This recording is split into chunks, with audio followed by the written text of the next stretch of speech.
Okay, good afternoon, everybody, and welcome back again in this fourth presentation of this second season of semester 2 presentations. In this slot, you are going to make presentations on literary theory and criticism, and the topics which are included in your syllabus are mixture of Western and Indian poetics. So from Indian poetics, you are going to make presentations on Ras theory, Vakrokti, Dhwani, yes, Riti. These are some of the various schools of Indian poetics which you are going to make presentation along with Bharat Muni's Natya Shastra. And in Western poetics, you are going to make presentations on I.A. Richards' practical criticism and on Northrop Frye's archetypal criticism. So, first of all, let me invite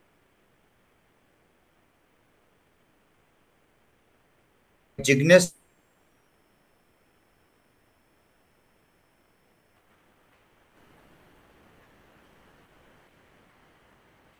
You have to unmute yourself.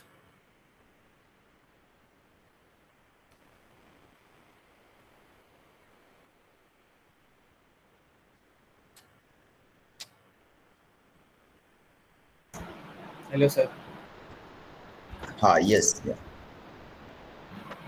Here I am going to share my screen.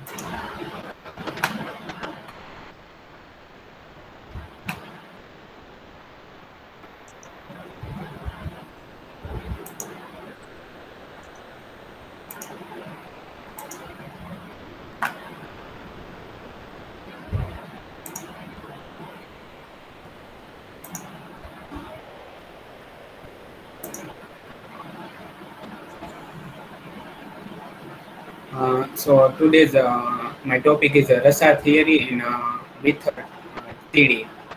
Yeah. Still, we are not able to see your screen. So first, we know that what is a Ras theory. So Ras Yes, literally Jignesh. means juice, essence, Yeah. or taste. It refers Jignesh, to the emotional flavors, are you able to essence listen? crafted into the work by the writer and realized by a sensitive spectator.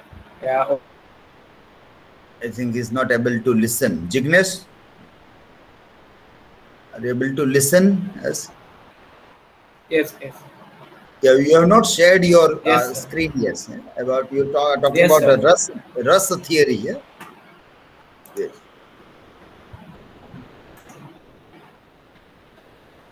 Yes, sir. Yes, sir. Are you listening? Yes. Yeah. Yes. There is some network issue. That's why. Okay. Okay, just 1 second.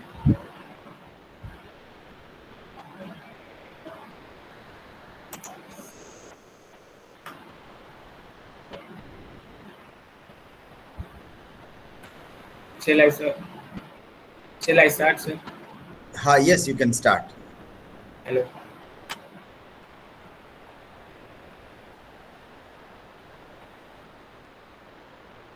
Are you getting my voice?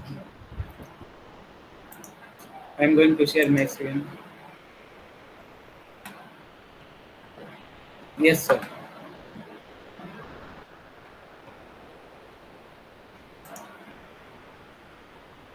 Sir, hello, sir. Yeah, you can start. You can start now. Your screen is yet not shared. Yeah. I think he has left. Yeah. Khushbu, are you ready? Khushbu? Yes, sir. So then let us start with your presentation. You were late in joining, so we started with Jignesh, but he also faced some technical problem.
Yes, Khushbu, keep on speaking something, whatever you are doing. So there is an audio also along with video. Sir, is my screen visible? Yes, it is visible.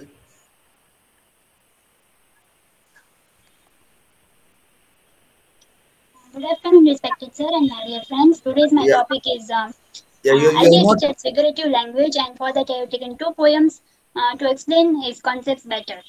You have yet not played your presentation.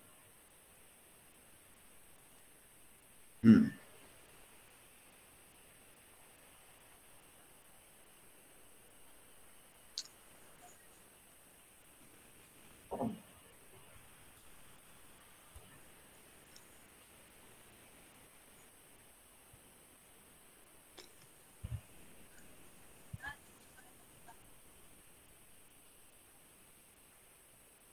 Is it visible? Yes, it is visible. Okay. So my first poem is Piano, and the second poem is The Bengal Seller. And these are the images. Piano is the poem by D.H.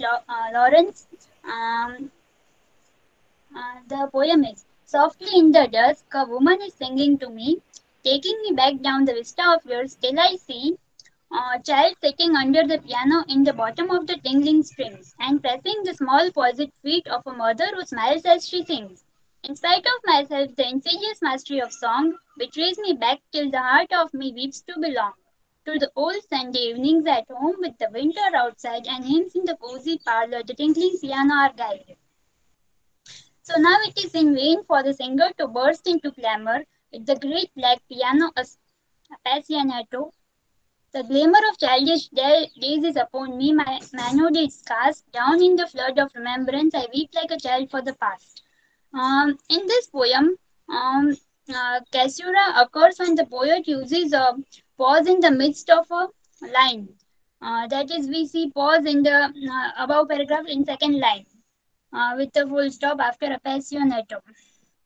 Uh, uh, for example, with the great black piano appassionato, then there is full stop. So here we can see the example of Cassiero. Then the glamour in the above stanza. So in the middle of the continuous line, there is a full stop. And then the new statement begins. Then in the another, uh, enjambment, when the poet cuts off a line before its natural stopping point. For example, the transition between lines 1, 2, and 3 in the above stanza. In spite of myself, the insidious mastery of song betrays me back till the heart of me weeps to belong to the old Sunday evenings at home with the winter outside. Now, in the above three lines, we see that there is a continuous three lines without any kind of full stop or pause. So this type of is known as enjambment. Then we have alliteration. Occurs when the poet uses the same consonant sounds at the beginning of the words. For example, poised and pressing in the first stanza, and the parlor and piano at the second stanza. So here P and P are both are repeated in both the cases. Then tingling strings is an unmasked poem that portrays the sounds of piano and creates a literary effect. Then the lyrical voice says that song of the woman takes him back to the vista of years, serving as a metaphor for his or her childhood memories. So vista of year is a metaphor for the memories. Betrays me back till the heart of me weeps to belong is a powerful imaginary to portray the lyrical voices wish to live his or her childhood memories again. The heart is personified and gives the human capacity of crying. And the last line there is a simile. I weep like a child. So I is compared with a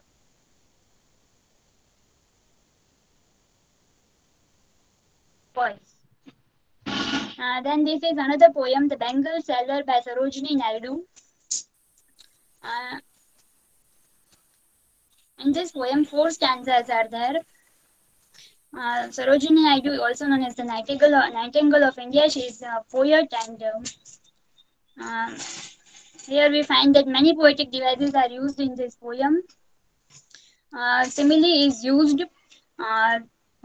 since the poem associates the color of bangles to the stages of woman. We could see a lot of comparison being made by the poet.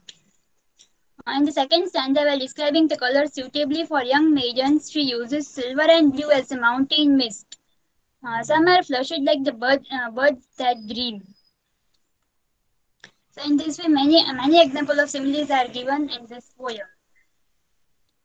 And then metaphors. Rainbow tinted circles of light. This is used for bangles. In second stanza, the birds that bloom to picture the rosy color. This is also a metaphor for young maidens. Imaginary. Besides the use of simile and metaphor, the poet has skillfully employed imaginary. Her adept use of words creates images in the mind of readers. One could visualize the mountain mist, birds that dream newborn leaves, and the flame of her marriage fire and tinkling sound. They are beautifully described this scene. So words, imagination is created through words. Again, in this poem, we find alliteration in the line, or rich with the hue of our heart's desire, the repetition of the H letter, and whose hands have cherished, whose love has blessed. Here also H is repeated in this line, and whose is repeated. Rhetorical question. The questions are asked not for the answer, but just to ponder upon it. Like in this poem, the poet uses, who will buy this delicate, bright, rainbow-tinted circles of light? Now, for the person who is not interested in all these bangles, he will think that who is going to buy all these bangles? Everybody cannot have passion for bangles. Anaphora. The poet has used the rhetorical device anaphora when describing the ideal wife for a complete woman. Consecutive 3 lines in the last stanza begin with the word and, making emphasis on the incidents making woman a good wife. So in last 3 stanzas of the poem, we can see this anaphora used here.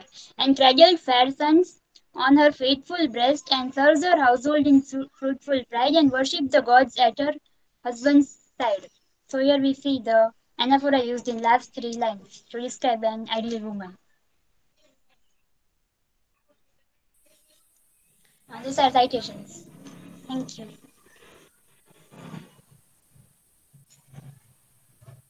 You can stop presenting. Yeah.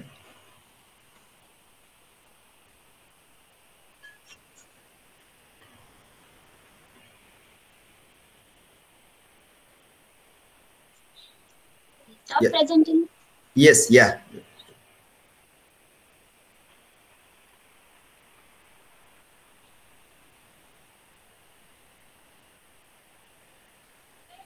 Okay, so when you are considering this as a part of I.A. Richards' figurative language or practical criticism, see what I.A. Richards is doing is not simply analyzing the poems. He is not simply analyzing or explaining the poem.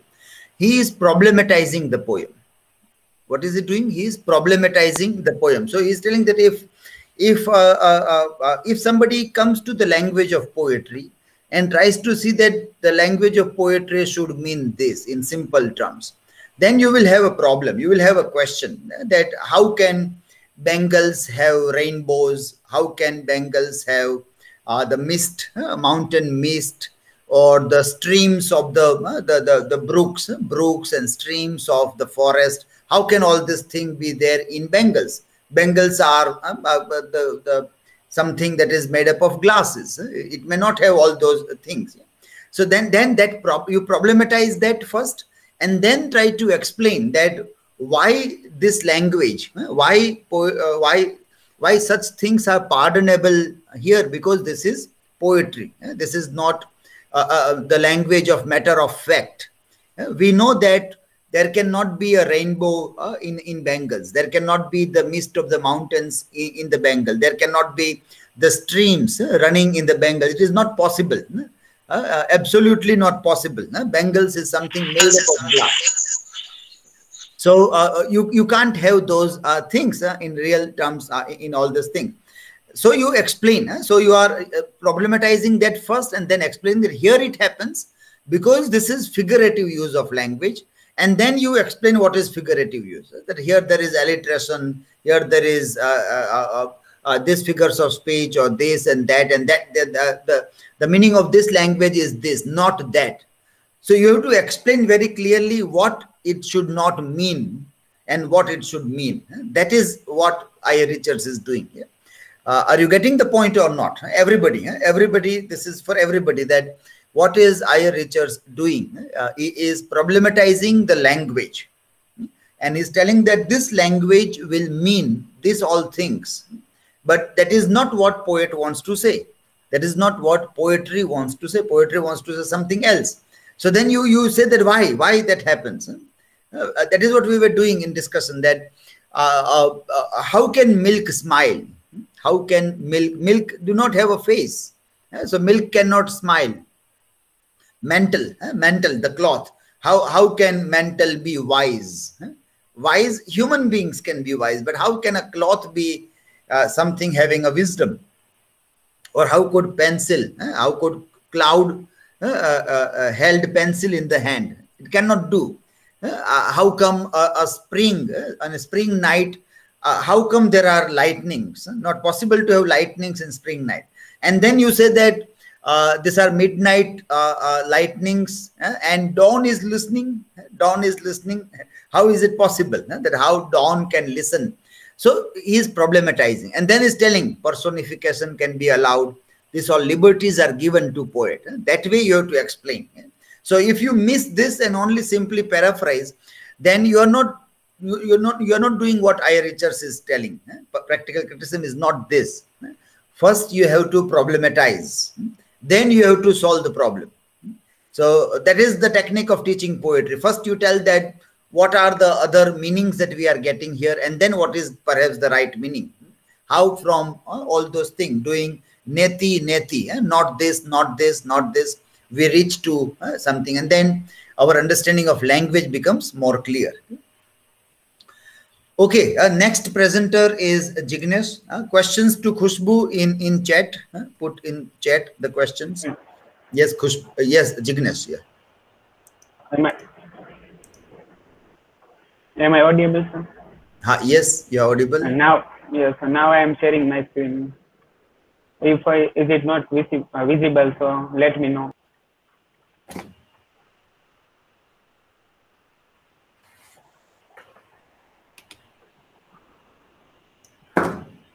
Is it visible or not? Yes, now it is visible.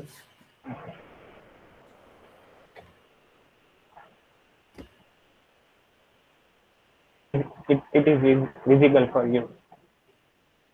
Yes, yeah. Yes, my topic is the Rasa theory in. So please play your presentation. Your presentation is yet not playing. Yeah.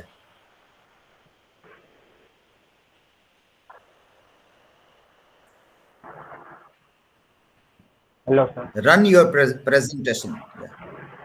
Yes, I am running.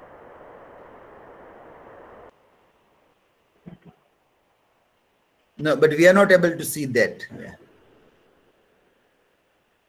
So I think you are sharing the entire screen, or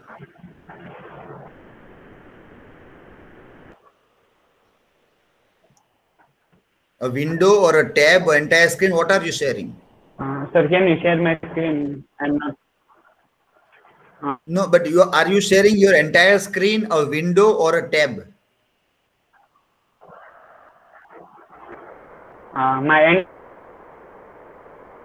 What are you sharing? I am sharing my entire screen. So then it should play. But it's not open. It's not a problem. Can you share my screen? No, but you learn to do that. What is the problem that is to be solved?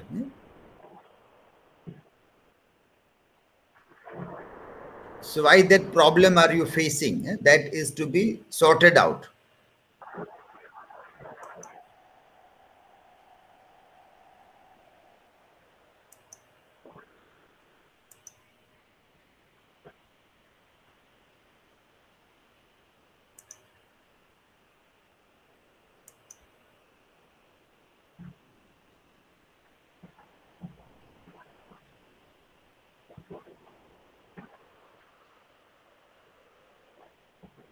Now you have to play the presentation full screen.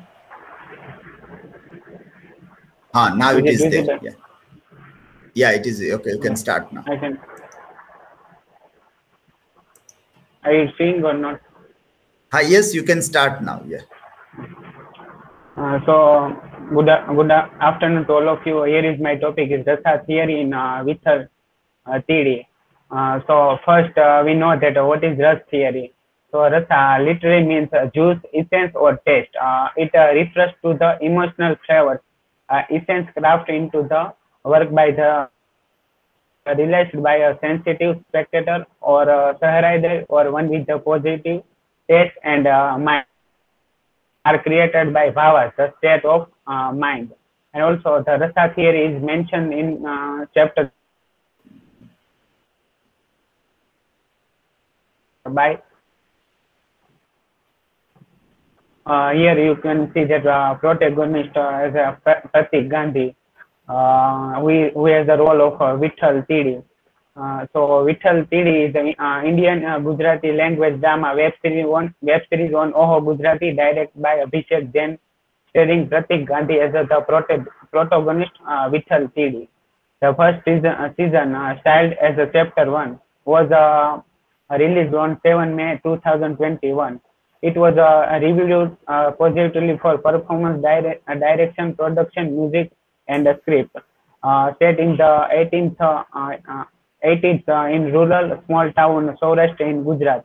Web series Vitthal Tidi lays down the story of an expert gambler and his rise to becoming the best with all the high stake in town. Here you can see that Veera, Shanta, Karuna, Bhayanaka, Vibhasya, and Rudra. So here is a string presentation of love and beauty, represents attractiveness and devotion. What you appreciate, beauty it connects you to the source of love. So here in this frame, there is a and his daughter is going for a divine kind of things, and at that time they have used like things and also represent love and beauty. There is a divine power which we are dealing in God kind of activity, and it symbolically represents Shiv. And here is a hasya, comic sentiments, represent laughter, joy, or mirth. This rasa connects us humor, laughter, happiness, and contentment. It is the extension of what we feel within love. So here, when teacher is asking to students, you can see on board and tell me what written by me. So at that time, the students pronunciation that word like three as a student says that this is a three. They are making a joke on the that protagonist students. He is a heroic Veer, represents self-confidence, bravery, and he has a bravery. While protagonist have indeed of some he was confident to play gambler game. At that time, he will become represent the heroic character of the story. And there is a shanta, relaxation, deep calmness and relaxation. In peace, we become so full that we are empty. The protagonist will many pieces of another person with he will return money to that person, and also he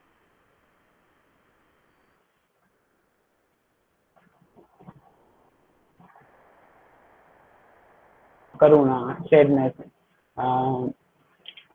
Compassion is the connect us role. Through compassion, we can relate deeply to each other. When one's sadness is truly experienced around a situation, it can give a sense of complex. Here is one woman. One woman is married to another person, and at that time we have find that karuna and also sadness in Russia. And also there is a bhayanaka fear, doubt, worry, insecurity. When we live or dwell in fear, we shut down. When one PT teachers are punished to the protagonist, there is a fear, and also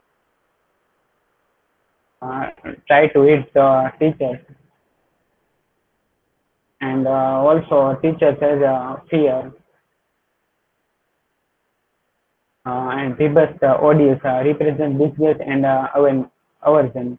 In this frame, um, when one person is hospitalized, at that time that woman is crying for, she feels disgust and odious. And here is Rudra, furious, represents anger. When anger is not honored, it can bring up so when that person makes jokes on his father, at that time our protagonist character hits to that person with a clap. And here is Adbhuta, wonder, curiosity, my fascinate with the idea of life. It is our playfulness and innocence. When a teacher is asking to all students are feel there is no use of this kind of cards with present character.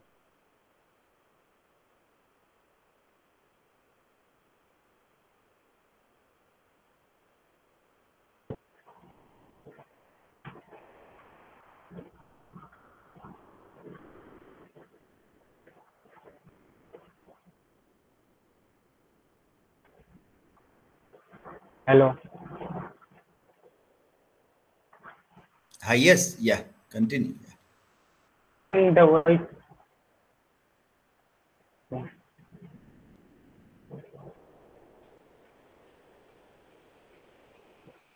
No, you have to play it to see. No, voice is not coming yet. Are you playing it from PowerPoint presentation? Yes, sir. Yeah, then it But will not come. You have to turn, PPT will not share the sound. Sound will come only from Chrome window. okay. So now I am sharing. Either you have to embed a video. If you have Yes, seen let me any know. students, I am sharing. yeah, you have to embed video directly from YouTube in PPT. Then directly from YouTube it can play.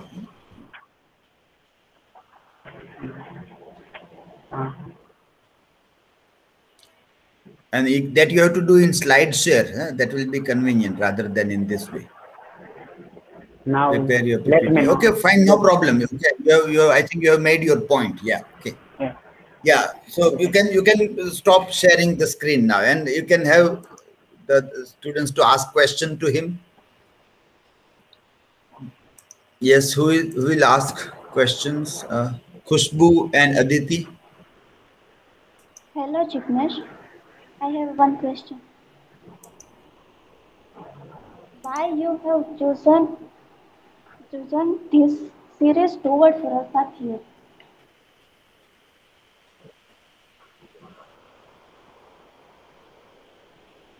Can you repeat?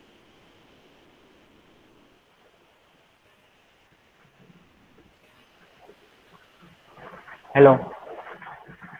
Hello? Yes, can you repeat your Why? question? Okay. Why you have chosen this series towards Rasa theory?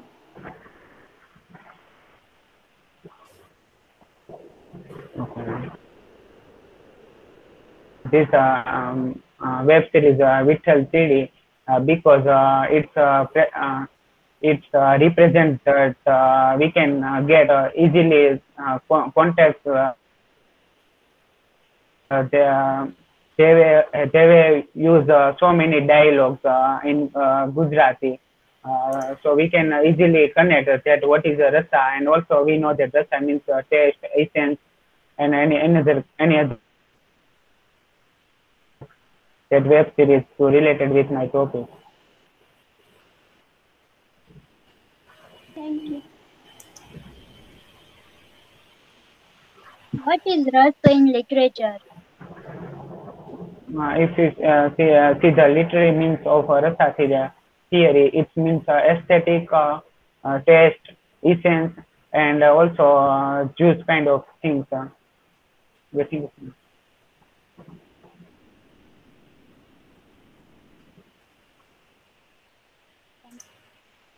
Okay, next presenter is Hiral. Yes, sir. Niyati will share her screen for my presentation. Niyati, are you ready? Yes. Yes.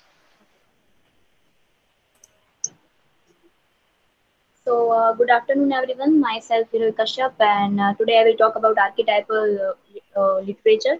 So, literary criticism is a type of analysis theory that interrupts text by focusing on recurring myths and archetypes and in the narrative symbols, images, and character types in literary work. Next slide. Next. Next. Okay. The job of archetypal criticism is to identify those mythic elements that, given a work of literature, its deeper resonance by their university myths seems essential to human culture. However, many modern folk view myths as a mere fables expressing ancient form of religion or a primitive version of science. Archetypal criticism is concerned with the way cycle and reta- uh, reiterating present patterns of tradition, culture, inborn images, and beliefs affect literary works. It operates with the idea that certain symbols represent the same ideas no matter the time or place. Next. Okay, so here are two examples of archetypal literature. One is Lord of the Ring, and second is Hobbit. So the hero that is described in Tolkien's The Hobbit is different than other. Next slide.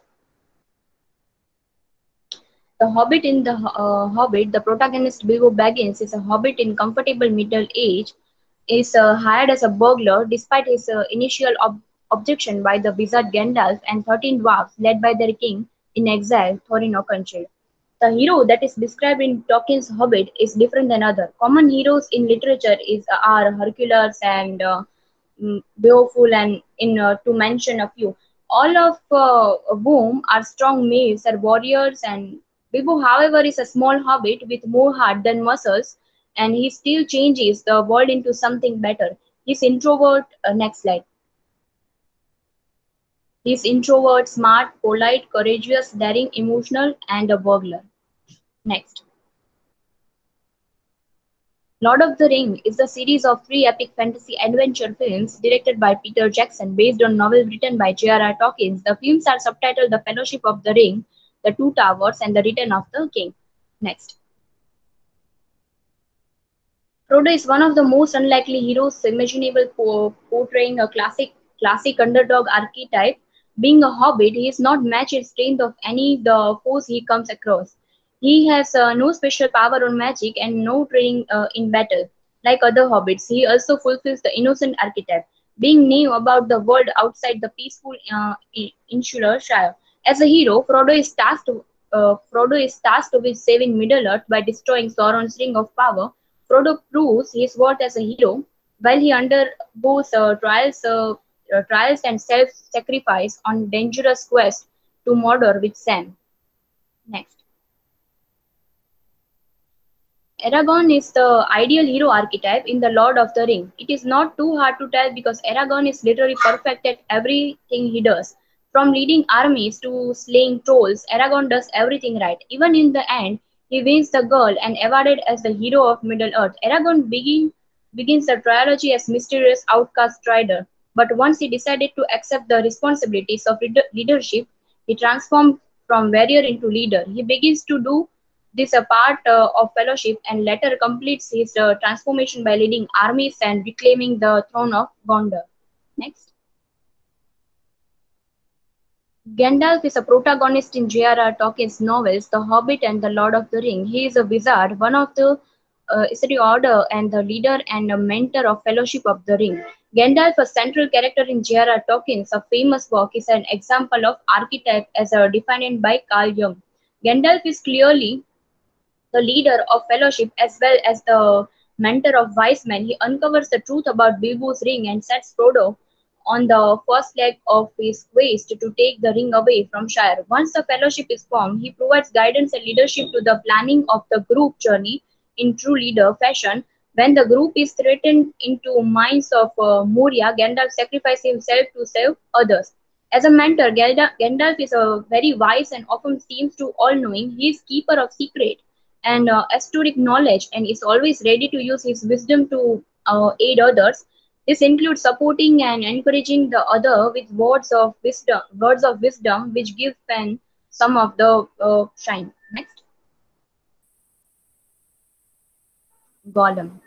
Gollum is a fictional monstrous character from J.R.R. Tolkien's Middle-earth, and he was introduced in 1937 fantasy novel The Hobbit and became important in its sequel. The Lord of the Ring Gollum was a Stour hobbit of the River Folk who lived near the Gladden Fields, and he was Smeagol.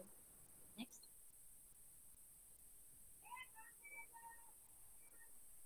Next. Galadriel. Galadriel was the Lady of Woods of Lothlorien, which she ruled with Celeborn, her husband. Galadriel, the queen, is a powerful and confident woman who knows her own worth. Galadriel is benefactress, providing refuge, advice, and valuable gifts for the Fellowship as they pass through Lothlorien. She is also sources of great power. As powerful as she is, however, Galadriel does not offer to help the Fellowship in their quest to destroy the One Ring. Her loyalty is to her people to guide and protect them in the days to come. She does, however, eventually send elves to defense of Helm's Deep. Next. Sauron. Sauron the ring is a personification of evil itself. They are of the same archetype as Satan in Judeo-Christian tradition. Notably, Saruman once refers to the Sauron as a lord of the earth. Sauron is the title character in the as the main antagonist through the fogging of the One Ring of J.R.R. Tolkien, the Lord of the Rings, where he rules the land of Mordor and has the ambition of ruling the whole Middle Earth. So, next. Tolkien uses numerous literary archetypes in Lord of the Rings. Frodo is an archetypal underdog, and Gandalf is an archetypal wise old man, mentor, and a wizard. Aragorn is an archetypal hero. Sauron is archetype as a Satan. That's why we can say that Lord of the Ring is a kind of archetypal literature. The job of archetypal criticism is to identify those mythic elements that gives a work of literature this deeper resonance. By their universality, myths seems essential to human culture. However, many modern folks view myths as a fable expressing ancient forms of religion or a primitive version of science.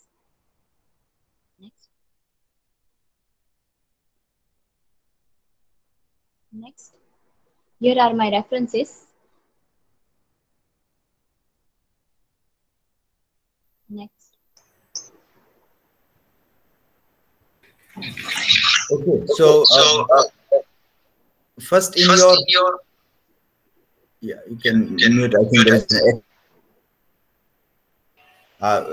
in your citation, one you have used is MLA, another is APA. So that is not organized in one MLA style citation. According to our rubric, it is not matching with that. Second, this last slide that you are showing, the job of archetypal criticism is to identify those mythic elements that give a work of literature this deeper resonance. By their universality, myths seem essential to human culture. So some kind of deeper resonance to understand human being, human culture is somewhere the purpose of archetypal critic. And then there is many modern folks, many people, they view myths as mere fables expressing ancient forms of religion or primitive versions of science. So it says that myths is not a science, it is not religion, but it has something else that is, and that search can be interesting to see that how myths can help us understand basic human being, human nature, and those elements of that.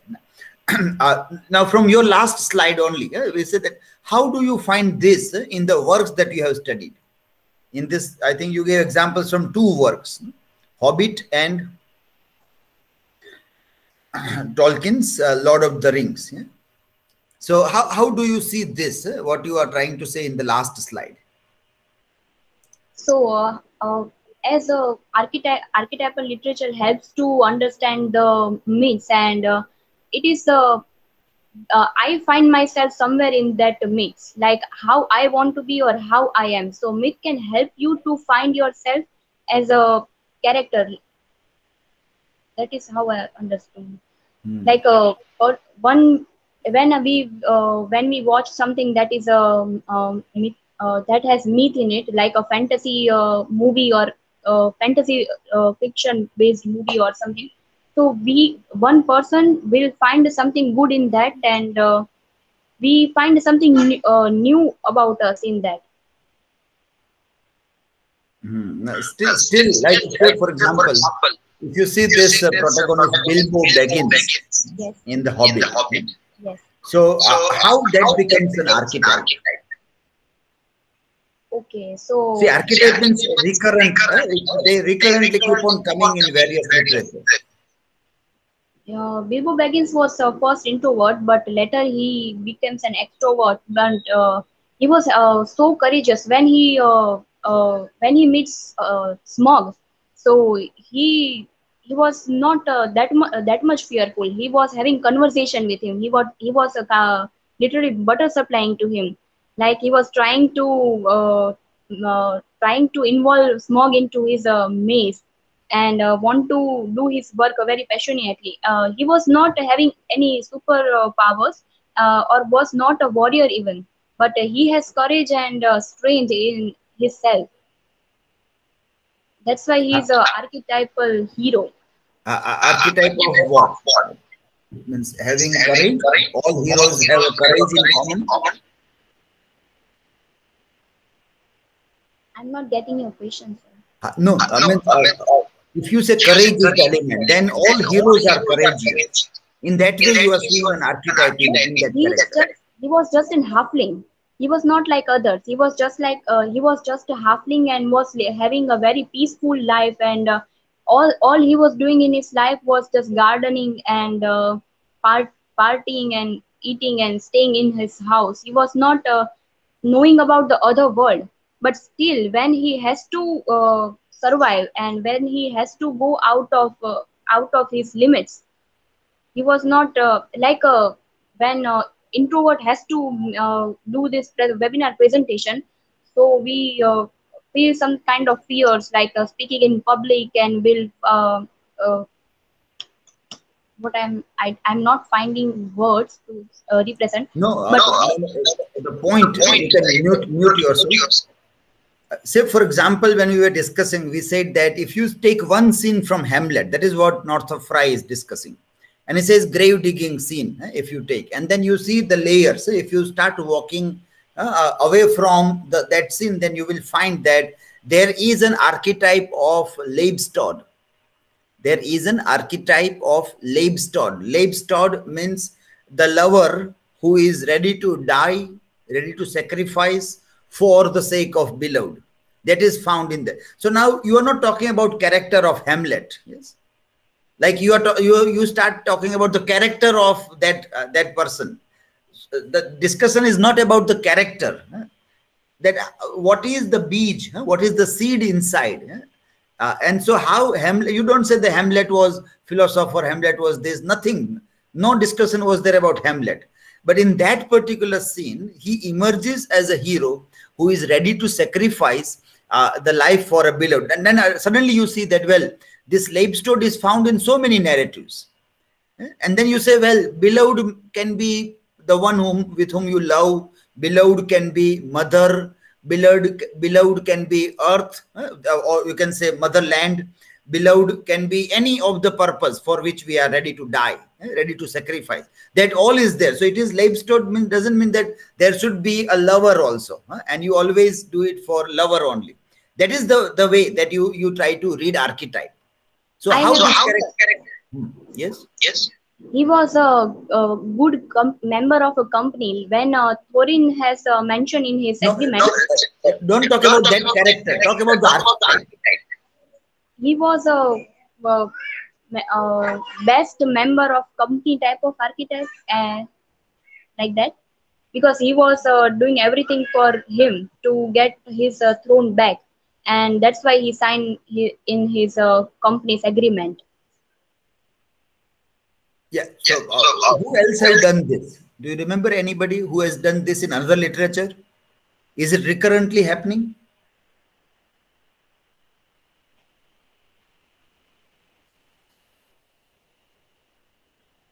I'm not remembering now. No, okay, you see this. I don't know why you have this problem, because nobody else has this problem. So you have not sorted out this problem yet. Last year also you were having this echo sound problem. Yeah? So do this rehearsal with somebody and sort it out, because nobody else is having this problem. Only you are having this problem of echo sound. So there's something wrong on your side. But solve the problem. 6 mahina થઈ ગયા problem solve થયો નથી હજી. So you have not tried or echo sound. Huh? I am not having echo sound from your side. Yes, no, but when I speak, my sound is coming back. Oh. Because you are seeing, when I speak, only my mic should be showing the vibration. Now, when I speak, your mic also is showing vibration. Are you seeing that vibration? Keep your mic on. Yes.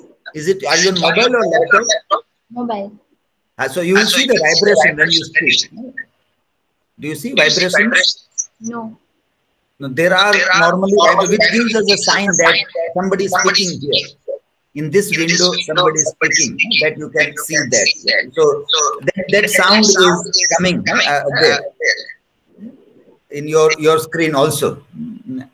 Let me see if I can take a screenshot and let you know this.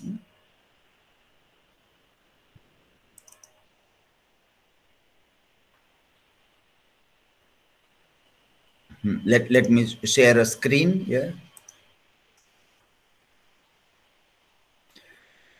So many things to teach. Apart from the archetypes and criticism, we also have to teach technology, because normally we expect that technology we should learn from students. વિદ્યાર્થી એટલા પાવરતા હોય કે અમને technology શીખવાડે. And they solve out our problems.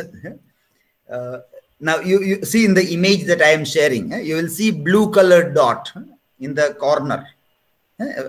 See my window, check my window, check your window. Yeah. जो बीजा बधा लोको ना mute छे.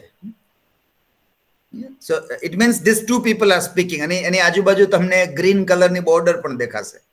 એટલે કે આ બે લોકો બોલી રહ્યા છે. So even when you are silent, તો પણ તમારી window બોલે છે, કારણ કે મારો અવાજ ત્યાંથી પાછો આવે છે. Are you getting the point? Yes, but, sir, what can be the reason behind that? That is what I am telling you. You have to sort it out on your end. It is a problem on your end. It is not a problem here. No, બીજા કોઈ સાથે આવું થતું નથી. That's why last time પર તમને કહેલું. But this is what I don't know how to tell કે આજ વસ્તુ કે આપણે કોઈ એક આપણને કહ્યું કે તમારે અહીંયા તકલીફ છે તો આપણે તકલીફ સોલ્વ કેમ નથી કરતા? કોઈ આપણને લાસ્ટ યરે કહેલું. સો કેમ ક્યાંથી સોલ્વ કરવી, કેમ કરવી, ગૂગલને પૂછવું પડે તો ગૂગલને પૂછીએ, આપણા ઘરના સદસ્યોને પૂછીએ, કોઈ ફ્રેન્ડને પૂછીએ, પણ એક પ્રશ્ન આપણે સોલ્વ ન કરી શકીએ એ કેવું? So I don't know how to tell that, but I think you are now seeing that કે blue window જે આવે એટલે બે લોકો બોલે છે એટલે એકો સાઉન્ડ સતત ત્યાંથી આવતો રહે છે. So try to see, do rehearsal. કોઈ સાથે રિહર્સલ કરો એટલે કહેશે તમને તો you will get to know all those things. If you physically come તો અહીંયા તમને બતાવીને સમજાવી શકીએ કે શું પ્રોબ્લેમ છે, શું કામ આવું થાય છે, but you can't come physically right now. But do that, do solve. એ આપણા મનમાં એક થવું જોઈએ કે આ કેમ ન સોલ્વ થાય મારાથી. એવું થશે તો જ બધું આગળ ચાલી શકાશે, બાકી નહીં ચાલી શકાય. So in archetype inductive deductive method, we were seeing that anything that you see, it is recurrently coming in so many literatures. Something that recurrently keep on coming. The hero who sacrifices the life keeps on coming. Then we give example of love, star-crossed lovers. So it is not only one, you are not analyzing only one Romeo and Juliet, but you say there is Romeo Juliet, there is Soni Mahiwal, there is Heer Ranza, there is Kayamat Se Kayamat Tak, there is Ek Duje Ke Liye, there is Ram Leela, and they all have what is common? Star-crossed lovers. They fall in love, there is a tragedy. They are not able to meet. It can be one reason or other one, but this is what is, so that is archetype, which is recurrently coming in this. So when you are doing archetypal, then you see, well, this character, how does this character become an archetype? It means he must be repeatedly coming in various literatures, starting from the myths, it should keep on coming in one or the another way, in different forms also. So that is the study of archetype. That way, people read bits and pieces of the thing, and they try to see how it keeps on repeatedly happening or coming.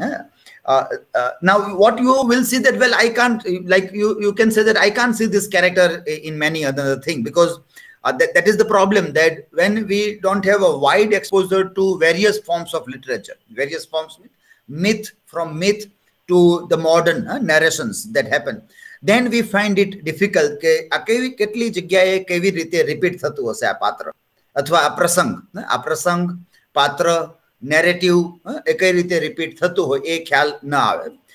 For example you say કે કોઈ એક તમે વાર્તા film જોતા હો ને એમાં એમ લાગે કે કોઈ એક પાત્ર શરૂઆતમાં ડાયરી ખોલે છે અને ડાયરી વાંચે છે ને આપણે જોઈએ છે ફિલ્મ, તો હવે યુ હેવ અ ક્વેશ્ચન કે આવું ડાયરી વાંચનનું નેરેશન કેટલી ફિલ્મોમાં આવ્યું છે? તો તમને આ પ્રશ્ન પૂછ્યો કે તમને કે મને ખબર નથી, એકમાં જ છે આ, કારણ કે આપણે જોઈ નથી ફિલ્મ એવી રીતે, એટલે ખબર નથી. એટલે આપણે wider reading is necessary, wider watching and reading, then we pick up archetype. Yes, you want to say anything? Yes, it is like many movies are having wizards like Gandalf, Radagast, Dumbledore, and they help to conclude the point. Yes, somebody having magical power is there to help the protagonist, and so that is the archetype that you read, that here in Hobbit or in Lord of the Rings, this way this archetype is there, and the same characters you will find in myths also. In myths also there will be somebody who is having a divine power, or with the help of divine power they might be doing all these kinds of things also. And then see, you have to extend this analysis. કે એક સમયે કોઈ divine power ભગવાનના આશીર્વાદથી આવું કરતા હતા, પછી તમે if you come to Harry Potter, Dumbledore you say, Dumbledore, તો એ કોઈ ભગવાન નથી, એ તો કોઈ એક મંત્ર બોલે છે અને એના હાથમાં એક સ્ટીક હોય છે, તો એ મંત્રથી કામ કરે છે. પછી તમે સુપરમેન જુઓ, સુપરમેન આવું બધું કરતા હોય, સ્પાઈડરમેન કરતા હોય, તો શું કામ એવું કરે છે, કઈ રીતે, એની પાછળનું લોજિક શું છે? Logic keeps on changing. The logic keeps on changing. Any analysis પણ તમે કરી શકો. You can do that analysis also, that with the change of time, how this narrative, આમ વાર્તા એક સરખી લાગે પણ એ બદલાતી જાય, પણ છતાં એ કઈ રીતે બદલાતી જાય છે વાર્તા, એ જોવું એક બહુ એક it is very interesting to study, that એ જ રીતે બધું ચમત્કાર ને બધું થઈ જાય, પણ કારણ સરખા નથી, જુદા છે કારણ. ક્યાંક ભગવાન હતા તો હેરી પોટરમાં ભગવાન નથી, તો ક્યાંક સુપરમેન ને એમાં વિજ્ઞાન આવી જાય છે. There is more of a science to explain this chamatkar rather than the other things also. So that study becomes, but finding archetype જે recurrently બનતું હોય એનો અભ્યાસ કરો, નહીં કે character study કરવું, નહીં કે ખાલી ઉપરના આવરણ ઉપર character study કરવું એ નહીં, but you have to go deep inside the skeleton to understand the archetypes of all these things also. Okay, next presenter, the questions to Hiral in chat. Yes, next is Daya. Yes, sir. Today I am facing internet connectivity, so I request him to Bhavya, please share my screen. Good morning, everyone. Today I am going to present. Am I audible, sir? Yes, you are audible. Yeah. Yes. Today I am going to present about the paper Indian Poetics, and in this I have chosen the topic, the Ras theory and the concept of the sublime, a universal approach of Bharat Muni and Longinus. Next slide. As we Longinus is very different from the classical writers like Aristotle and Plato. Longinus doesn't ask whatever literature is good for society, and nor does he worry too much about how genre is different from each other. So he is much more interested in the question of why we read in the first place. What do we get out of it? First of all, what is the theory of what is the rasa theory? So it is in Indian aesthetics, the ras literally means juice or essence or a taste, and rasa are created by bhavs, or we can say that created by the state of mind. It has been variously translated as sentiments, aesthetic, emotion, etc. And it has the feature of aesthetic experience familiar to Western philosophy. It is emotion, objective, universalized and realized to a state where it becomes the object and lucid, disinterested contemplation and the transfigure into screen joy. And rasa is so called because it is capable of being realized, and it is inward experience, a state of intense satisfaction in the main of sensibility. And the greatest merit of rasa theory is that it has erected its magnificent edifice on the solid foundation of the communication of human feelings and emotions. And next slide. And the concept of sublime. The concept of sublime in aesthetic, the sublime is the quality of greatness, whether it is physical, moral, intellectual, or aesthetic, spiritual, or it is artistic, and it is a great thought spring from the great soul. And this is the first known instance in which greatness in literature is ascribed to qualities innate in the writer rather than his art. And the author further suggests that greatness of thought, if not inward, may be acquired by emulating the great masters of the antiquity, who are the standards of excellence. And the writer may derive divine impulse from them. And the true sublimity fills the reader with the ineffable joy. And it appeals not through the reason but through imagination, not once or twice, but every time it is heard or read. Next slide. The audience are not ordinary men. Longinus and Bharat wrote their theories keeping different types of audience in their mind. Bharat for the spectators of drama, while Longinus for the audience hearing and oration.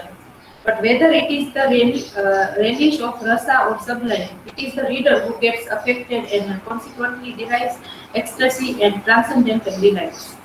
For Bharat, the ras can be realized only by sensitive spectators, and for Longinus, the effect of sublime can cause delight only to men of sense and literary experiences. Thus, the appreciative genius of the refined reader is regarded as essential. Next slide. Nature has appointed us men to be no ways nor ignoble animals, and forthwith implants in our soul an incomparable love of whatever elevated and more divine than we. The aesthetic theory utilizes both the meaning. The aesthetic creation is severed like a beautiful object in nature is severed, and at the same time, although the stimulus is of objective world, the experience is almost felt to be transcendental, like the chase intuitive experience. And art thus mediates between the experiments of this world and the experience of the transcendental. Next slide. For Longinus puts it saying that the sublime effort of literature transports the reader out of himself for ecstasy, and sublimity with its power of gripping and captivating one's heart and soul moves and uplifts the soul of the reader. At this moment, intense experience the reader's whole and attention is drawn to one center, and the enjoyment of the moment lies in the identification of reader's self with that of the character, his stimulus, and situations and emotions. So this state of intense experience leads to self-realization, which causes joy and immense happiness to the reader. Next slide. The Rus theory. The Rus theory also remarks the same spirit, as its belief that when its readers read a poem, he completely identifies himself with the characters. But this identification is possible only by the spectator or the readers completely forgetting that the feeling projected belongs to a particular person of a particular time and place. According to Abhinav Gupta, Ras is the transcendental, delightful protection of one's own nature, tinged with predominant feeling excited with the dramatic display. Next slide.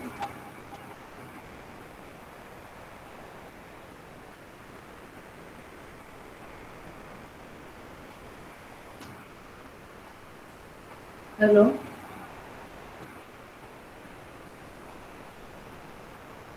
Am I audible, sir? Yes, you are audible. Yeah. Okay. Okay. Next slide.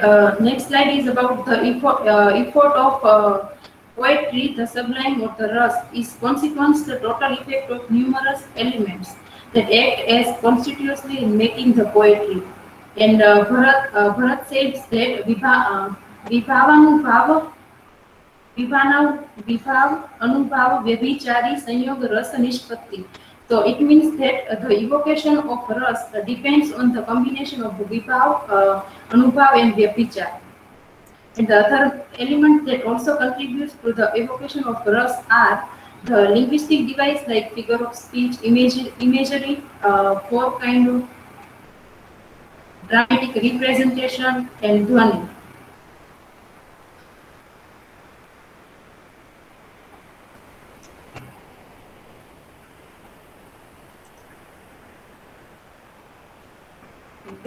When Longinus talks of the sublime in literature,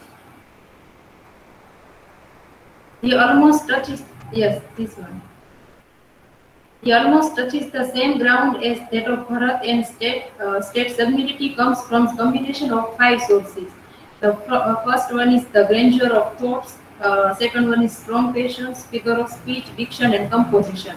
So the first 2 sources are innate or inborn gifts of a genius, while the remaining 3 are the product of the art. Thus, art and nature both contribute to the sublime of loftiness of the style. And to conclude, I would like to quote from T.S. Eliot. T.S. Eliot, a modern poet and critic, while formulating a canon of the portrayal of an emotion in poetry, states that the only way of expressing emotion in the form of art is by finding an objective correlative.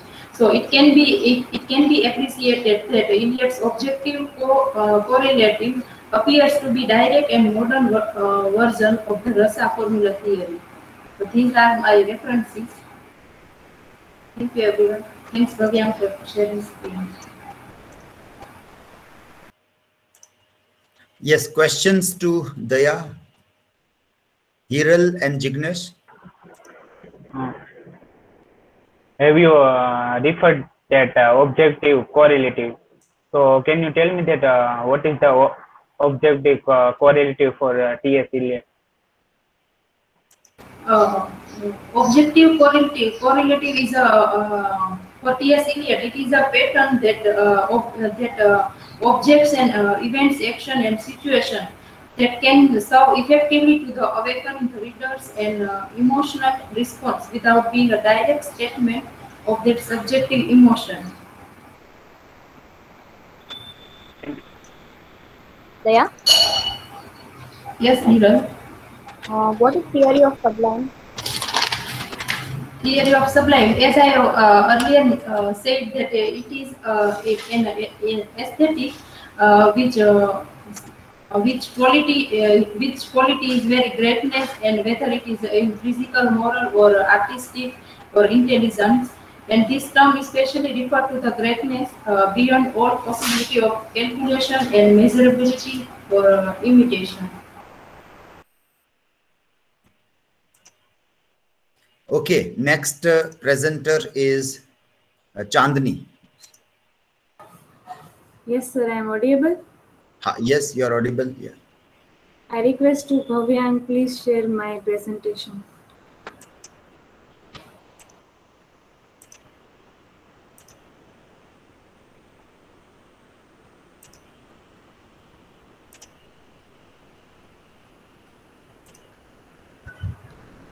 Thank you. Hello everyone, I am Chandni Pandya. Today I am present to the topic of theory of rasa, paper number 109, literary theory of criticism, literary theory and criticism and Indian aesthetic.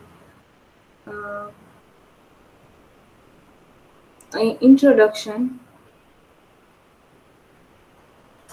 Am I audible, sir? Yes, you are audible. Okay. Introduction. Bhavyan is to rotate the screen. Yeah. Full screen. Bhavyan, you have to make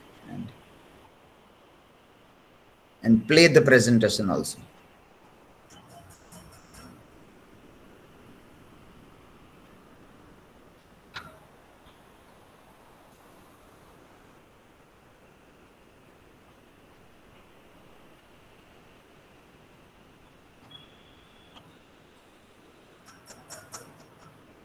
Yeah, present on this device. Yeah, present on this device. Yeah.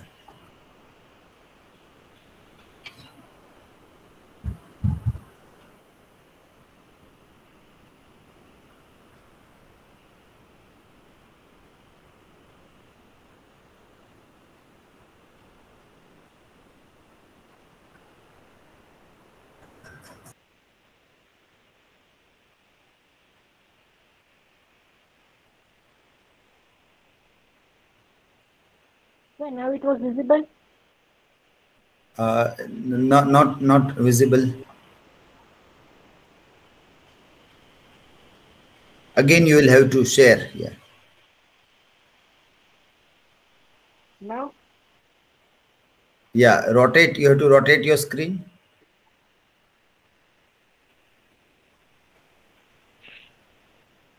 Now it is. Yeah. Okay.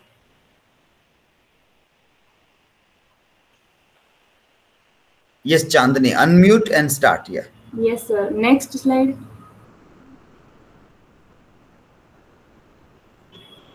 Next. Okay. Introduction. The Rus theory originates with in this sharing, you have to mute. You have to put the audio off. Yes.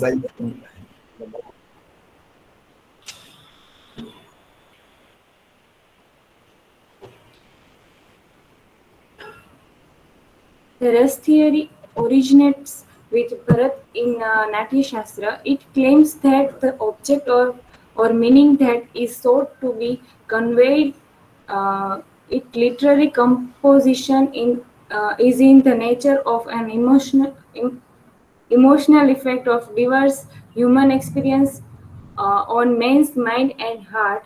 Although the concept of Ras is fundamental to many forms of Indian art, including dance, music, musical theatre, cinemas, and literature, the treatment, interpretation, usage, and actual performance of particular ras differs greatly between different style and school of Abhinay and the huge regional differences. Next. रस सूत्र विभाव अनुभाव व्यभिचार भाव संयोगाद रस निष्पत्ति Natyashastra part 6. This sutra of Bharat is explained by various philosophers and rhetoricians after him till 11th century. The following names are noteworthy in this tradition: Bhattlolat, Sri Shanku, Bhatnayaka and Abhinav Gupta. The ideas of last one is much appropriated and recognized till present. Next. 9 rhetorical sentiments recognized in drama and dramatic presentation: Shringar, Hasya, Karuna, Rudra, Veer, Bhayanaka, Vibhatsa, Adbhut and Shant. Next.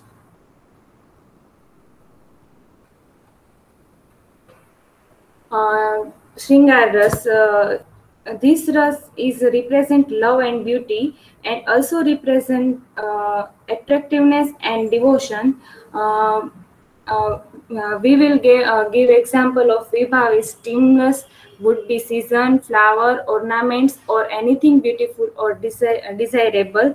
In Anubhav, we can see the example of looking sideways, coy glance, sweet word, etc. In Sanchari Bhav and Vyabhichar Bhav, we can see that lassitude, suspicious, jealousy, affection, etc. Next.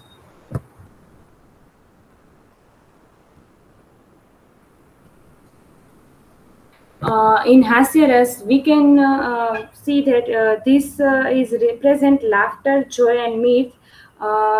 In Vibhav, we can see the example of peculiarity of dress or speech, etc. In Anubhav, sporting, mimicking, etc. In Sanchari Bhav, smile, snicker, laughter, goof, etc. Next.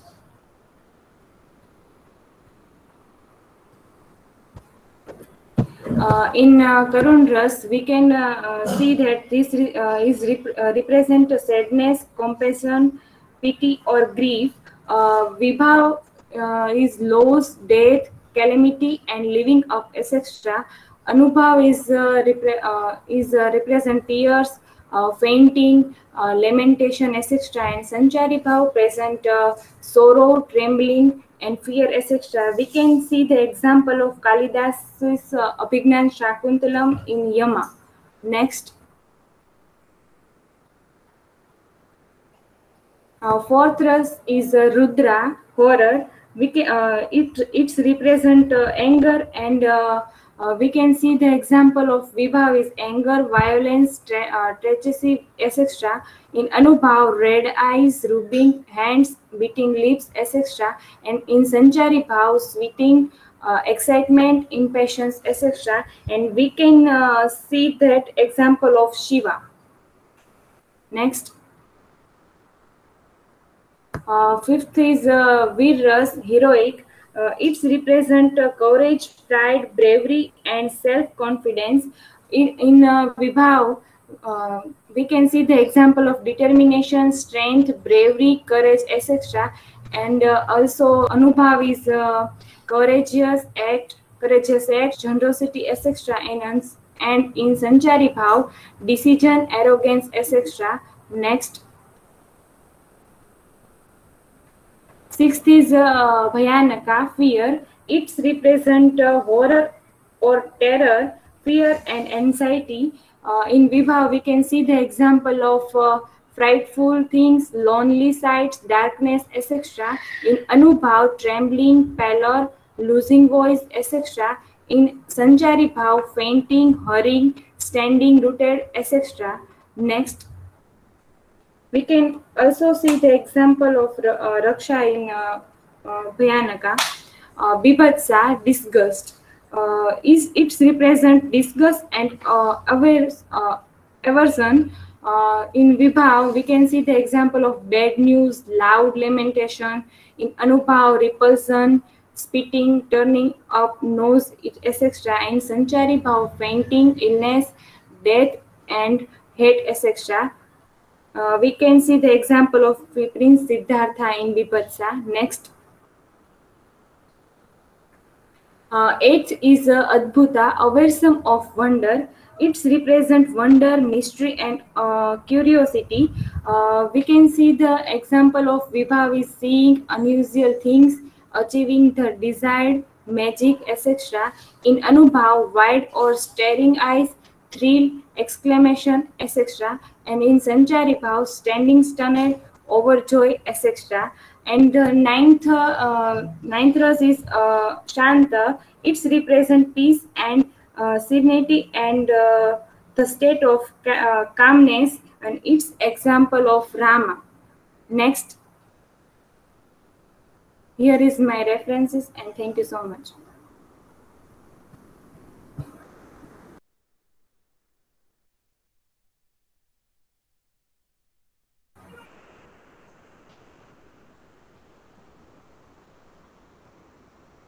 Am I audible, sir?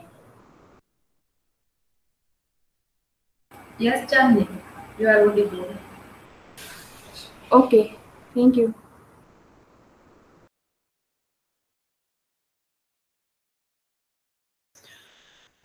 Okay, so next presenter, questions to Chandni in the chat, and next is Bhumika. Yes, sir. Let me share my screen.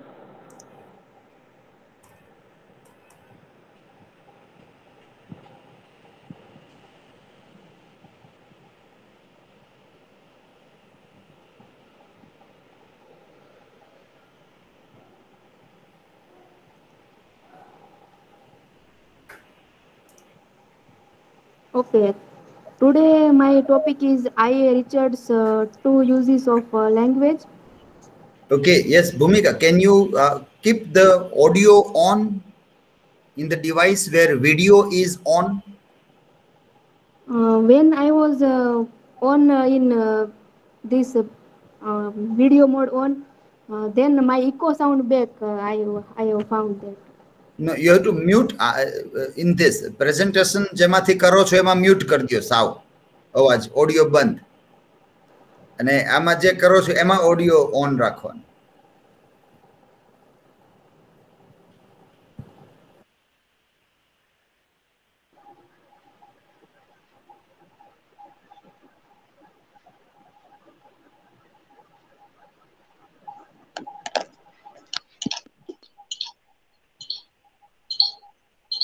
See, audio is not audio off.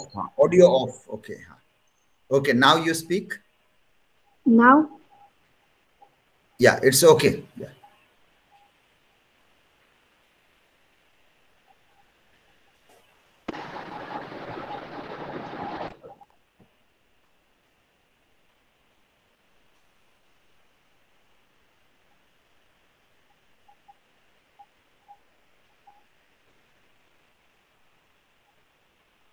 Yes, now you share and keep on speaking something so we can come to know. Now it is clear, sir. Yes, yeah. Yes, okay. Share your presentation now. Screen is visible, sir? Yes, screen also is visible. Yeah. Okay. Today is my topic, I.A. Richards' two uses of language. So let's we begin.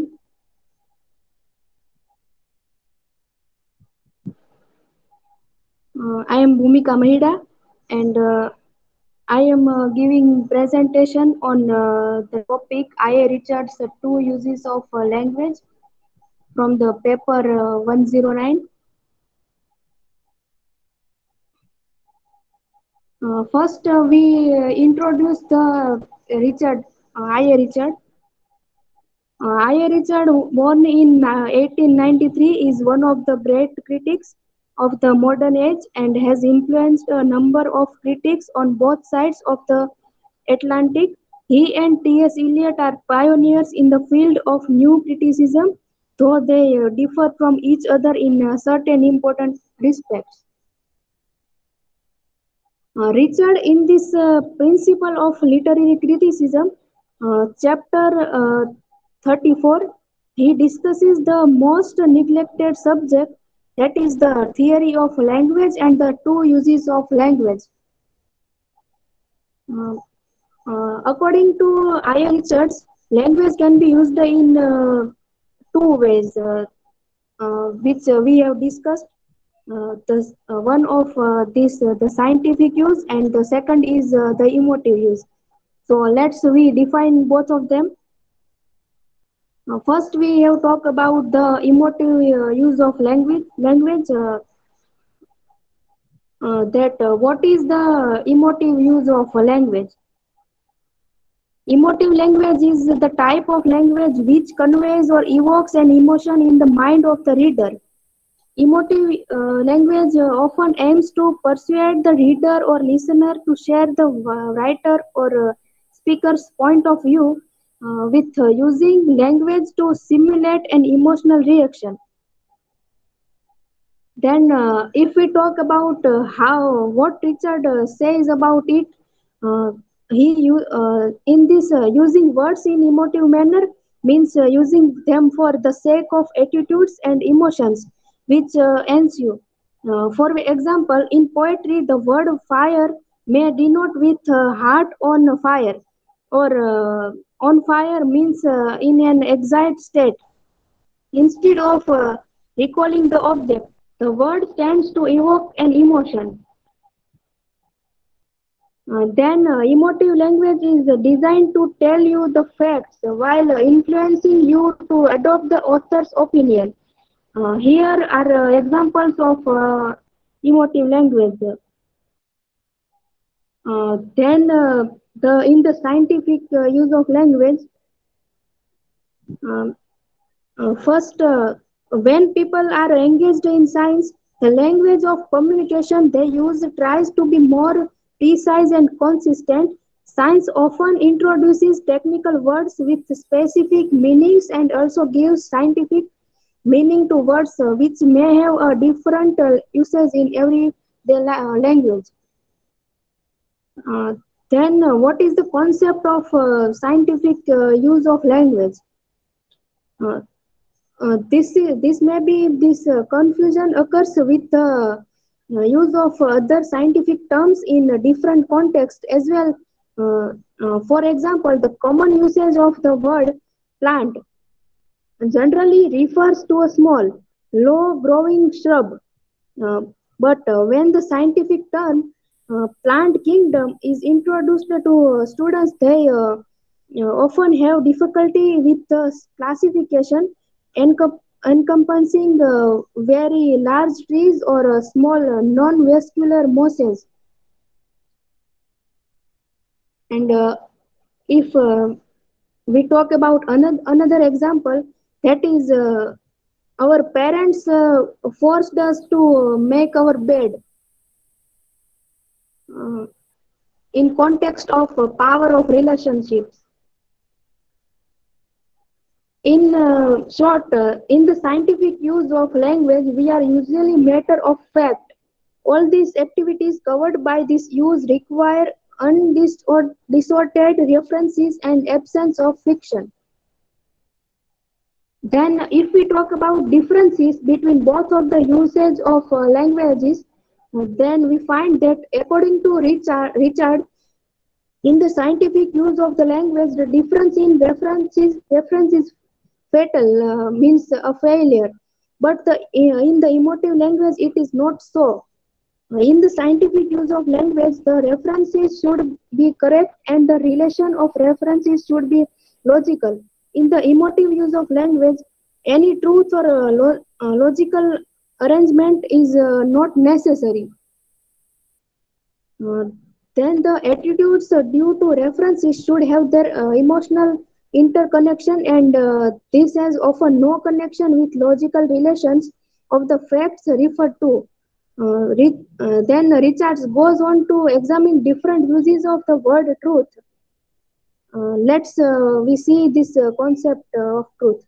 In the scientific use, the references are true and logical. There is very little involvement of arts. Richard says that the term true should be reserved for the scientific use, but in the emotive power of the word is far too great for this. So Richards goes on to consider the connotations of the word truth is in criticism. If we talk about literary criticism, then the common use is acceptability and probability. For example, Robinson Crusoe is true in the sense of the acceptability and things we are told. In the interest of the narrative, whether or not such a person existed in real life is not relevant to the truth of the novel. Then Keats uses truth in a confused way. Because he said that what the imagination sizes as beauty must be truth. So in the last, I want to say that Richard tries to promote the idea of harmony between science and poetry. We can conclude in short that chief motives of the writer is to establish the difference between the language of science and the language of art. Then here is my references. Thank you very much all. Yes, you can stop sharing. And what is the source? From where have you referred to these examples? Yes. These examples, have you taken from any of the source, or you have thought on your own? Not any source. First, I take these two uses of languages from our material side, and some from the Google, and this images from this Google, and some examples from my own imagination. Okay, good. It was good. Well, you rightfully discussed. That was the point that we wanted to tell to Khushbu, that you have to study language, language and how you analyze language when you talk about I.A. Richards. So it was very well done, and good discussion you have done on the aspects of language. Okay, fine. Questions to her in chat. Yes, and next presenter is Bhavyang. Okay, I am presenting my screen.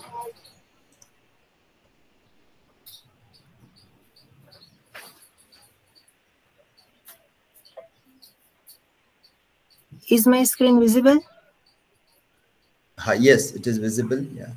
Okay, I am Asari Bhavyang, and today's my topic is about I.A. Richard on 4 kind of meaning. So first we will see about I.A. Richard. He was born at 26 February 1893 and he died at 7 September 1979. He is an English critic, poet and a teacher who was highly influenced in developing a new way of reading poetry that led to the new criticism, and that also influenced some form of reader response criticism.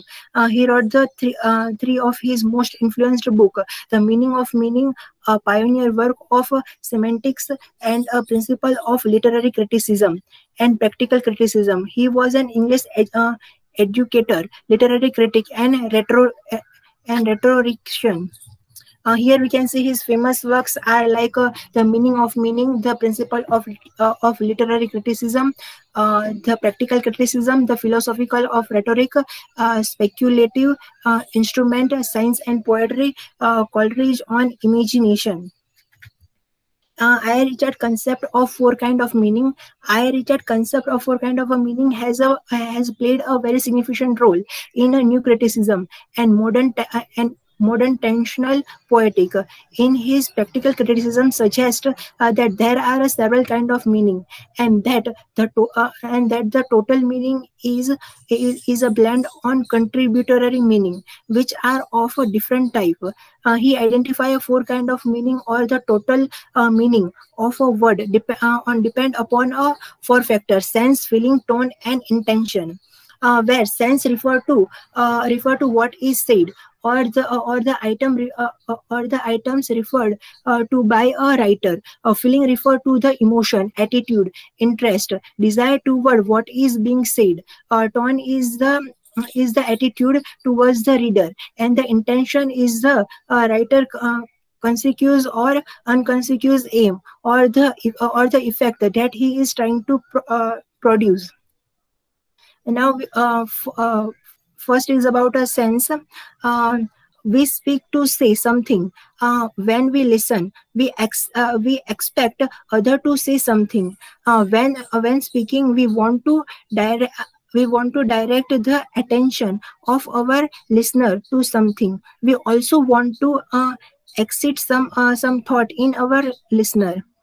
What speaker or the author speak in sense, the thing that the writer literally convey in the sense. Here the speaker speak to arouse the reader through the language is very straightforward, which is descriptive. The language is not a poetic. Words are used to direct the ear's attraction upon some state of affair, or excite them. In short, we speak to convey to our listener for their consideration can be called a sense.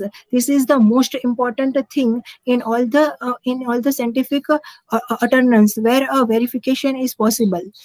And the second point is about a feeling. Feeling is a writer's emotion, attitude toward the subject. It means the writer attachment or detachment to the subject is a feeling. It is an expression. The speaker or a writer used a language to express his view. This is a language in a emotive, poetic, and literary also. Here only a rhyme cannot make a poetry. To be a good emotion is equally important, especially in a lyric poem. Emotion plays a vital role. We have some feeling when we speak about the thing. We have an attitude towards it. We use a language to express the feeling. Similarly, when listening, we pick up those feelings from what we hear. And third point is about a tone. Tone refers to attitude of a speaker towards his listener. There is a kind of relation between a speaker and a listener. Since speaker is aware of his relationship with the language and with the listener, he changes the level of a word as the level of the audience changes. It means a tone varies from the listener to listen. The speaker has an attitude to his listener. He chooses his word differently as his audience varies. The tone of the utterance reflects the nature of the relationship with a listener. In intention, the intention may be consequence or unconscious.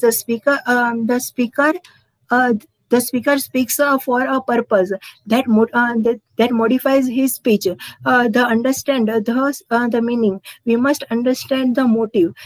We can measure a success only if we know the intention. Sometimes the purpose will be to state the thought of the author.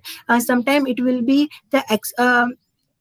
to express the feeling about what is the thinking. It may also express his attitude to the listener. Feeling is only a state of the mind. It does not imply an object, but intention has only object. Intention is the writer's aim, which may be conspicuous or unconscious. It refers to effect. One tried to produce the purpose purpose the expression. It control the emphasize, shape the argument to draw attention to something of importance. Now, in the conclusion, if we survive the use of language as a whole, predominance of one function over the other may be found. A man writing a scientific theatic will put the sense of what he has to say first. For a writer, popularize some of the result of hypothesis of a science. The philosophy governing his language are not so simple. His intention will inevitable inferior with other function. In the conversation, we get the clearest example of the shift of a function. One function being taken over by other.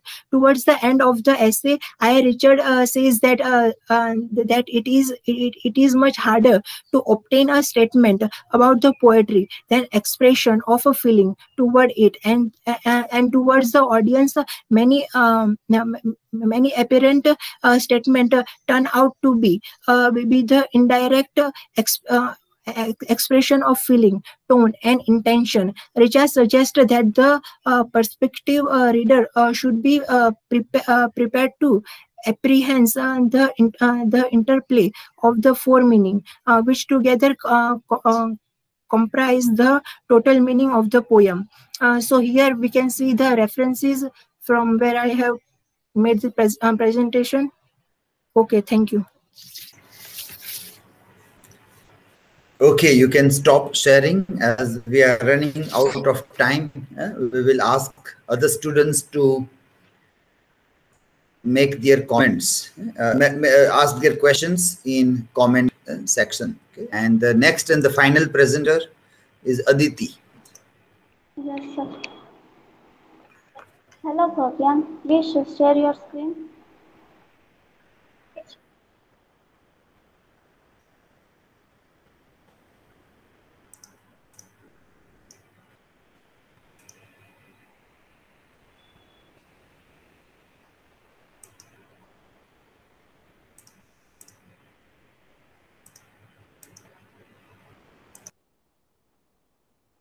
Wait a minute, I am sharing. Okay.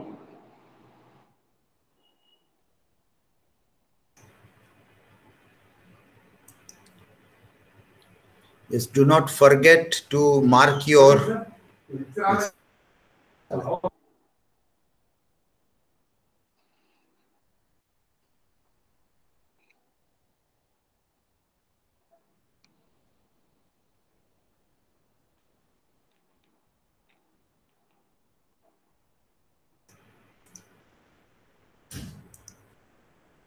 Yes, I was reminding you about timestamp. Okay, timestamp. Those are remaining. And today's videos, as soon as they are uploaded, do that also.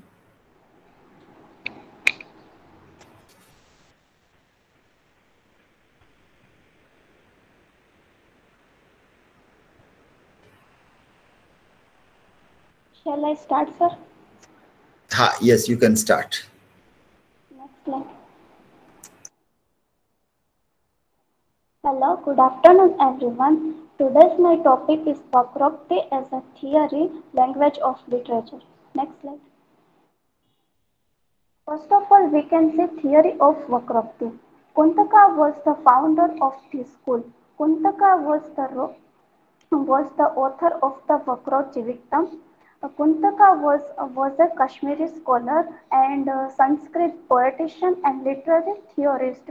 The origin of Vakrokti could be found in Pama's Kavyalankara and Dandi's Kavya Darshan. In this theory, Kuntaka wants to convey that a certain stickiness of expression is essential of poetry. Kuntaka believes that the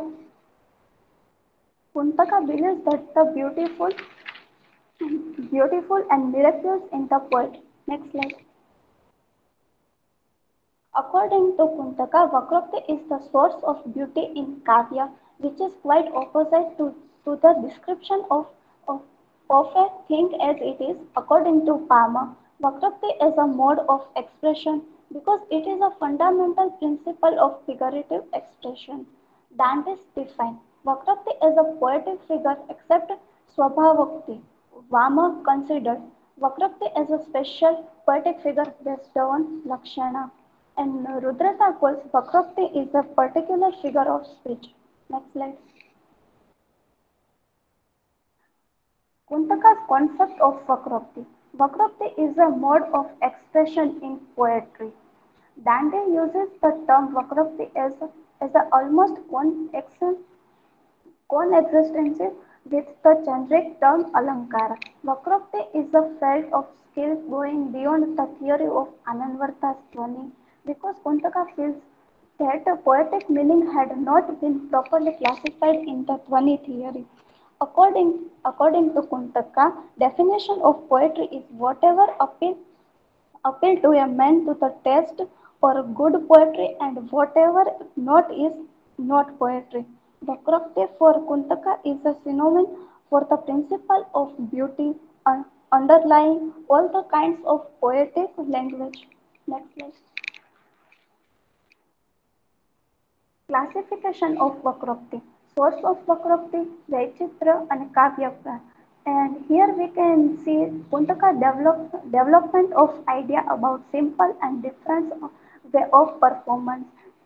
Vakrukti. Vakrukti word made with two different words.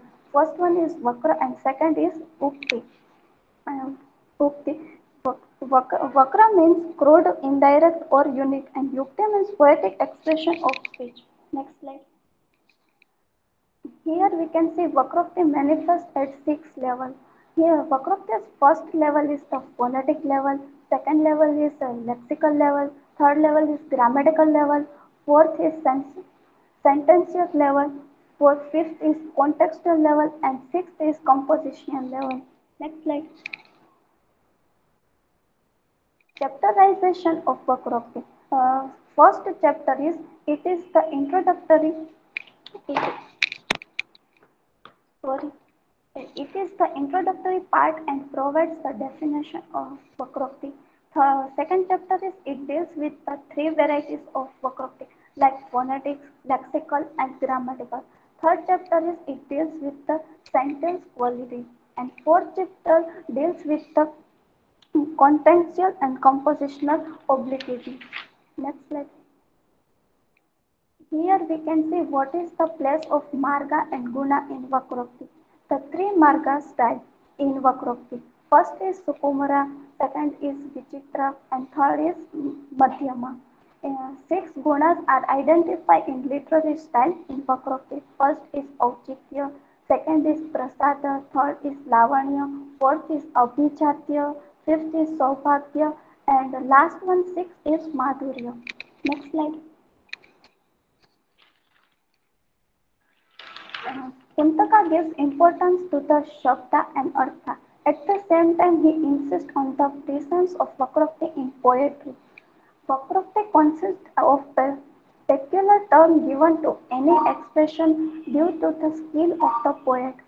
Vakrukti is called as a Kavya, Kavya Pravakta and Vakra Kavya Par. And for example, embellishment of the Shabda and Artha, the physical constituents of a Kavya. In this theory, Kuntaka wants to convey that a certain stinginess of expression is essence of poetry. According to Kuntak, Vakrukti is the source of beauty in Kavya, which is the quite opposite to description of a thing as it is. And according to Pama, Vakrukti is a mode of expression because it is the fundamental principle of figurative expression. Next slide. At the, at the last, I would say, according to Kuntaka, Vakrukti alone does not make poetry. It must delight the mind of the reader who is responsive to the true beauty of poetry.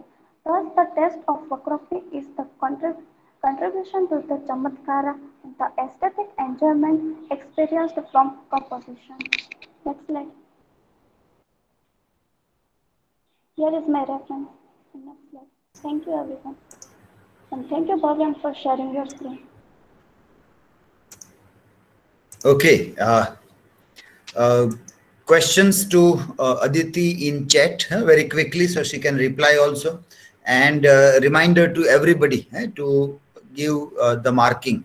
Make your marking clear. Everybody start marking and also quickly ask question in chat also. Okay. By the time we end our recording, complete this task, and wish you all the best for tomorrow's presentation. Tomorrow is the final day, and you have one presentation tomorrow, and that is about the history of the 20th century literature.